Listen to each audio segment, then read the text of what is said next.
तो दोस्तों स्वागत है आपका अपने YouTube चैनल अभिषेक लेक्चर्स में। दोस्तों आज की ये वीडियो आपके लिए बहुत इंपॉर्टेंट होने जा रही है क्योंकि इस लेक्चर में आज हम रासायनिक अभिक्रिया एवं समीकरण जो आपके साइंस बुक का चैप्टर नंबर 1 है उसमें जो भी महत्वपूर्ण अभिक्रियाएं हैं जो क्लास 10 की फाइनल या बोर्ड एग्जाम में बार बार पूछे जा रहे हैं। दोस्तों हम आपको सभी मॉडल्स पेपर दिखाएंगे कि इतने ज़्यादा ये सभी अभिक्रियाएं उसमें पूछे जा रही हैं और बार बार रिपीट हो रही हैं। समय बर्बाद किए बिना चलिए हम अपने आज का ये वीडियो स्टार्ट करते हैं।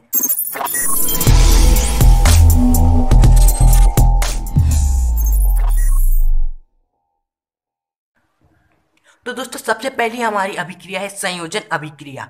दोस्तों अब बात है कि संयोजन अभिक्रिया क्या होता है। दोस्तों यहाँ पर एक वर्ड लिखा हुआ है संयोज। तो दोस्तों संयोज का मतलब क्या होता है? एक साथ जुड़ना। तो दोस्तों यहाँ से हमें इस अभिक्रिया की परिभाषा मिलती है कि जब दो या दो से अधिक पदार्थ आपस में संयोग यानी जुड़ते हैं तो जुड़ करके जो नए एवं एकल पदार्थ का निर्माण होता है उसी को संयोजन अभिक्रिया कहते हैं। जी हाँ दोस्तों, यहाँ बहुत ही सिंपल है। जब कोई दो या दो से अधिक पदार्थ हम लेते हैं और वे सभी आपस में जुड़कर एकल पदार्थ का निर्माण करते हैं तो दोस्तों उसे क्या कहते हैं? संयोजन अभिक्रिया कहते हैं। जैसे कि एग्जाम्पल में उदाहरण में आप लिख सकते हैं कि 2H2 प्लस O2। दोस्तों ये दो एक पदार्थ है, ये सभी क्या जुड़ के जल का निर्माण किए यानी कि 2H2O जल का निर्माण किए। तो दोस्तों यही अभिक्रिया एग्जाम में कई तरह नाम से पूछा जाता है। जैसे कि आपको अन्य नाम इसकी ये है कि योगात्मक अभिक्रिया और संकलन अभिक्रिया। दोस्तों कभी कभी एग्जामिनर आपसे योगात्मक अभिक्रिया पूछ देता है जिसका मतलब होता है संयोजनीय अभिक्रिया, लेकिन बच्चे कंफ्यूज हो जाते हैं। लेकिन आपको कंफ्यूज नहीं हो रहा है, आपको सभी बातें को ध्यान में रखकर सभी चीज़ें याद करते हुए चलना है। तो आइए दोस्तों समझ गए होंगे ये पहली अभिक्रिया। अब आगे बढ़ते हैं। दोस्तों दूसरी अभिक्रिया का नाम है हमारा विस्थापन अभिक्रिया। तो विस्थापन अभिक्रिया का बहुत ही आप वर्ड से ही इसका डिफिनेशन निकाल सकते हैं। दोस्तों विस्थापन यानी कि किसी एक वस्तु को, किसी एक पदार्थ को उसके स्थान से हटा देना, उसको हटा के कहीं और रख देना यानी उसको विस्थापित कर देना।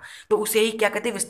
विस्थापन कहते हैं। हम विस्थापन अभिक्रिया में इसी चीज को रसायन विज्ञान की तरह बोला गया है कि यदि किसी यौगिक के कम क्रियाशील तत्व को उससे अधिक क्रियाशील अन्य तत्वों द्वारा विस्थापित होना ही विस्थापन अभिक्रिया कहलाता है। इसे उदाहरण से समझते हैं। मान लीजिए दोस्तों ये कोई यौगिक है, HCl क्या है? हमारा सल्फ हाइड्रोक्लोरिक अम्ल।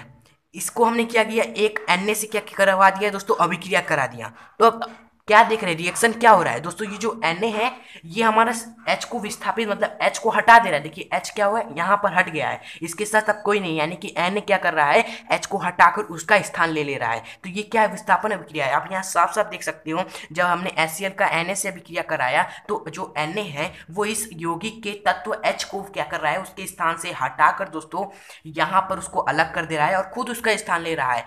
दोस्तों ये क्या होगी? हमारी विस्थापन अभिक्रिया होगी। एक बार आओ पढ़ते हैं दोस्तों। किसी यौगिक के कम क्रियाशील तत्व का उससे अधिक क्रियाशील अन्य तत्व द्वारा विस्थापित होना ही क्या कहलाता है? विस्थापन अभिक्रिया कहलाता है।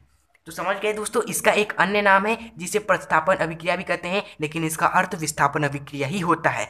तो दोस्तों आइए अब आगे बढ़ते हैं। अभिक्रिया नंबर 3। अभिक्रिया नंबर 3 है कि जब वियोजन अभिक्रिया।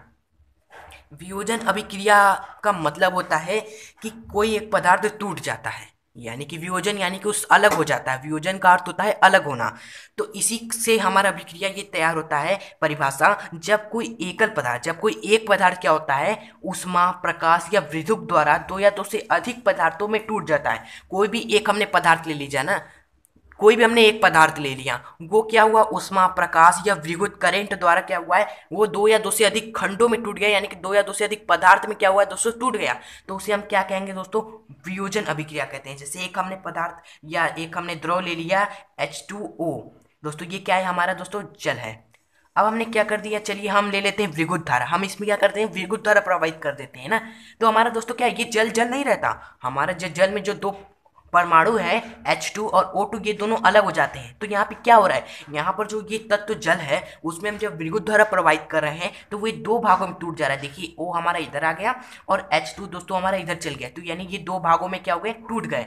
तो इसे हम क्या कहेंगे दोस्तों? वियोजन अभिक्रिया कहते हैं। अभिक्रिया है जब कोई एक पदार्थ क्या हो जाता है? टूट के अन्य पदार्थ में विभक्त हो जाता है ऊष्मा, प्रकाश या विद्युत द्वारा, तो उसे हम क्या कहते हैं? वियोजन अभिक्रिया कहते हैं। इसके बाद है हमारा अभिक्रिया नंबर 4, द्विविस्थापन अभिक्रिया। दोस्तों ये आपके एग्जाम के इंपॉर्टेंट विषय बहुत इंपॉर्टेंट प्रश्न है क्योंकि ये कई बार एग्जाम में पूछा जा चुका है, तो इसे आपको अच्छे से समझना है। तो द्विविस्थापन अभिक्रिया क्या होता है? दोस्तों वह अभिक्रिया जिसमें अभिकारकों के बीच आयनों का अदला बदला हो जाता है, यानी कि जब आयनों के बीच अदला बदली हो जाती है तो उसे द्विविस्थापन अभिक्रिया कहते हैं। द्विविस्थापन अभिक्रिया किससे कहते हैं? वह अभिक्रिया जिसमें जो भी अभिक्रिया करते हैं, जैसे कि ये अभिकारक है, ये अभिकारक है, अभिक्रिया करने वाले क्या कहते हैं? अभिकारक कहते हैं। जो अभिक्रिया में भाग लेते हैं उनके बीच आयनों का अदला बदली हो जाती है, यानी कि इसमें का एक आयन इसमें चला गया, इसमें का एक आयन इसमें चला गया। जैसे कि उदाहरण में है Na2SO4 प्लस BaCl2। हमने अभिक्रिया करा है तो आप क्या देख रहे हैं कि जो B है हमारा SO4 के साथ चला गया, और हमारा जो Na2 है वो हमारा Cl के साथ चला गया, यानी कि Na इसके साथ आ गया, और जो Ba है Ba इसके साथ आ गया, यानी कि हेरा फेरी हो गई। तो दो बार हेरा फेरी हुई तो उसे द्विविस्थापन अभिक्रिया कह रहे हैं। आइए अगला देखते हैं। अगला हमारा फाइव नंबर पे है ऑक्सीकरण तथा अपचयन अभिक्रिया। दोस्तों ऑक्सीकरण और अपचयन में सबसे ज़्यादा इंपॉर्टेंट है ऑक्सीकरण अभिक्रिया। अगर आप अपचयन नहीं भी पढ़ते हो या पढ़ लेते हो तो कोई बात नहीं है, ये भी पूछा जाता है, लेकिन सबसे ज़्यादा ये पूछा गया एग्जाम में, इसलिए इसे आप ध्यान से दीजिएगा, ध्यान से गौर करिएगा। तो ऑक्सीकरण क्या होता है? बहुत आसान है। जब किसी पदार्थ, ऑक्सीकरण यानी कि ऑक्सीजन का जुड़ना, एक वर्ड से है, या आप समझ लीजिए कि उसका डिफिनेशन क्या होगा। जब किसी यौगिक या तत्व में नवजात ऑक्सीजन का योग हो जाता है तो उसे ऑक्सीकरण अभिक्रिया कहते हैं। जी हाँ दोस्तों, ऑक्सीकरण अभिक्रिया के एक और नाम होता है जिसे कहते हैं अपचयन। क्या कहते हैं दोस्तों? अपचयन। अगर आपसे एग्जाम में पूछता है अपचयन अभिक्रिया किसे कहते हैं तो इसका मतलब वो पूछ रहा है आपसे ऑक्सीकरण के बारे में, तो आप दोनों बातें जानिए। तो दोस्तों क्या हुआ है? ऑक्सीजन क्या होता है? किसी तत्व या यौगिक में एक ऑक्सीजन, नवजात माने कि एक ऑक्सीजन क्या हो जाता है? जुड़ जाता है, तो उसे हम क्या कहते हैं? ऑक्सीकरण अभिक्रिया कहते हैं। बहुत सिंपल था, आशा है आपको समझ में आ गया होगा। अब अपचयन अभिक्रिया क्या होती है दोस्तों? अपचयन अभिक्रिया में क्या होता है? ऑक्सीजन जुड़ता नहीं है, ऑक्सीजन अलग हो जाता है, लेकिन जुड़ता कुछ और है। जुड़ता क्या है? H2 जुड़ता है, यानी हाइड्रोजन। तो आइए इसका डिफिनेशन क्या बना कि किसी यौगिक में ऑक्सीजन के ह्रास यानी कि ऑक्सीजन की कमी, यानी ऑक्सीजन अलग हो रहा है, तो ऑक्सीजन के ह्रास व हाइड्रोजन के वृद्धि यानी योग को क्या कहते हैं? अपचयन अभिक्रिया कहते हैं। जैसे कि उदाहरण है दोनों का, जैसे कार्बन है हमारा, अब कार्बन में क्या हुआ? हमने एक ऑक्सीजन जोड़ दिया तो ये क्या बन गया? CO2 बन गया। तो ये इसमें कौन सी अभिक्रिया अप्लाई हो रही है दोस्तों? इसमें ऑक्सीकरण अभिक्रिया अप्लाई हो रही है, क्योंकि जब किसी पदार्थ में ऑक्सीकरण यानी ऑक्सीजन जुड़ता है, यानी कार्बन में ऑक्सीजन जुड़ा, तो ये क्या है? ऑक्सीकरण अभिक्रिया है। उदाहरण नंबर 2 है हमारा अपचयन अभिक्रिया का उदाहरण, जैसे Na2O प्लस C। दोस्तों आप देख रहे हैं जब NO2O को हमने C कार्बन से अभिक्रिया कराया तो हमारा जो O है कार्बन के पास चला गया, और Na क्या हो गया? कार्बन से अलग हो गया। अब देख लो कि Na2 पहले ऑक्सीजन के साथ था, लेकिन अभिक्रिया के बाद Na2 अलग हो गया, यानी कि Na2 में क्या हुई? ऑक्सीजन का ह्रास हो गया, ऑक्सीजन क्या हुआ? उसमें से हट गया, अलग हो गया, तो उसे हम क्या कह देंगे? अपचयन अभिक्रिया कह देंगे। और उसके बाद दोस्तों आइए आगे बढ़ते हैं। हमारा अगला लास्ट अभिक्रिया है रेडॉक्स अभिक्रिया। दोस्तों ये भी इंपॉर्टेंट है, इसे आप ध्यान से समझिएगा। रेडॉक्स अभिक्रिया क्या है दोस्तों? आप जान चुके हैं। जी हाँ दोस्तों, वह अभिक्रिया जिसमें उपचयन व अपचयन प्रक्रम एक साथ व एक ही समय पर होते हैं उसे रेडॉक्स अभिक्रिया कहते हैं। जैसे अब अपचयन और उपचयन के बारे में हमने आपको बता दिया है। अपचयन यानी कि ऑक्सीजन अलग हो जा रहा है, उपचयन यानी कि ऑक्सीजन उसमें जुड़ जा रहा है, बहुत आसान है।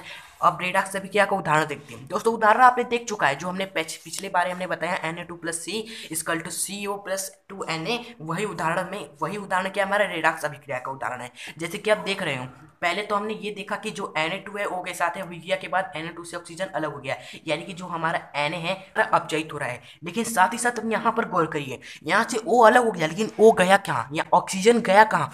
कार्बन के पास चला गया, यानी कि कार्बन क्या था? पहले ऑक्सीजन उसके पास नहीं था, अब ऑक्सीजन उसके पास आ गया, यानी कि इस कार्बन का क्या हो गया दोस्तों? उपचयन हो गया। कार्बन का दोस्तों उपचयन हो गया। तो इस तरह आप देख सकते हो रेडॉक्स अभिक्रिया में वह अभिक्रिया होती है जिसमें अपचयन व उपचयन दोनों ही प्रक्रम क्या है? एक साथ व एक ही समय पर घटित होते हैं, तो उसे रेडॉक्स अभिक्रिया कहते हैं। तो दोस्तों आशा है दोस्तों आपको समझ में आ गया होगा कि रेडॉक्स अभिक्रिया किसे कहते हैं।